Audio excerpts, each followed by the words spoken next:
কি আমরা যারা তিপ্রাসা রয়েছি, আমাদের ছাত্রছাত্রীরা রয়েছে, ডিপার্টমেন্টের নাম কি জনজাতি কল্যাণ দপ্তর।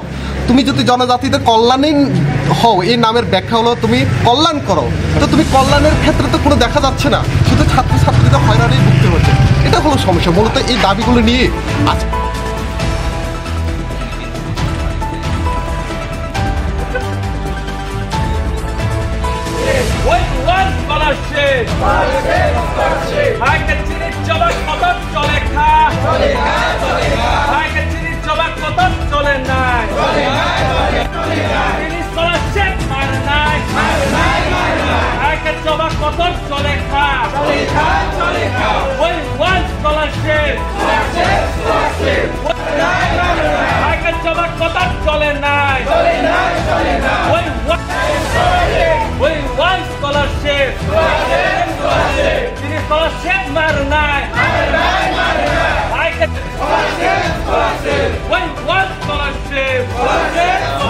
यहाँ पर है कि हम लोग का स्कॉलरशिप अभी तक नहीं है और हम लोग का जो एडमिशन फ़ी और पेमेंट का वो वगैरह अभी हम लोग अभी तक नहीं दे पाया, क्योंकि स्कॉलरशिप नहीं मिला। हम लोग उसमें ही डिपेंडेंट है, क्योंकि जब स्कॉलरशिप आएगा हम लोग का एडमिशन फ़ी भी हम लोग का वो जो सेमेस्टर फ़ी भी देना पड़ेगा, जो जिसके बिना हम लोग एग्ज़ाम भी नहीं दे पाएगा।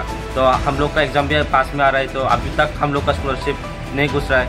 और बाकी का लोग को देखे तो उन लोग का तो मिल ही गया, मतलब कि जैसे कि अदर टाइप का उनको तो मिल ही गया।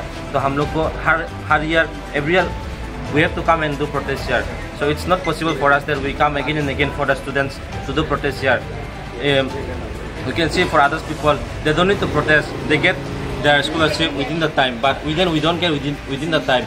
Then already the time has come for us to renew our scholarship for the next year. But when we do not get payment, how we will do the new registration for us? And it will be late for us to do the new registration, and it might get cancelled. We might miss out the time before we can renew our scholarship. क्यों ऐसे होते हैं असल, माने कुछ पता चला आप लोगों को? ऐसे We don't know the reason why they have done these all things. हम लोग को पता नहीं है कि वो लोग ऐसा क्यों कर रहे हैं हम स्टूडेंट के साथ। वो लोग ये पैसा को इन्वेस्ट कर रहे हैं या क्या कर रहे हैं, हम लोग को तो नहीं पता। अगर फंड है तो स्टूडेंट को दे देना, क्या होता है उसमें प्रॉब्लम। हम लोग को तो बहुत तकलीफ झेलना पड़ता है। हम लोग का भी प्रोटेस्ट करने के लिए आया, कॉलेज वगैरह में छोड़ के आया हम लोग। कितने स्टूडेंट होगा ये स्कॉलरशिप नहीं मिल रहा है? वो तो बहुत सारा स्टूडेंट है जो स्कॉलरशिप नहीं मिला अभी तक।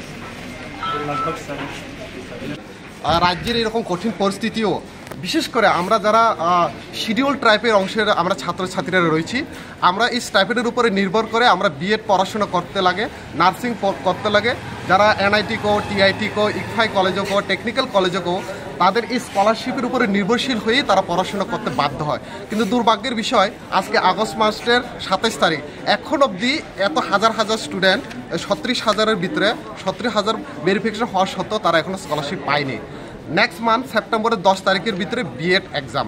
তো তারা কলেজ থেকে তাদেরকে প্রেশার করা হচ্ছে, যদি 10 তারিখের ভিতরে অ্যাডমিশন ফি যদি প্রদান না করা হয়, তাদেরকে এক্সাম বসার জন্য তাদেরকে দেওয়া হবে না।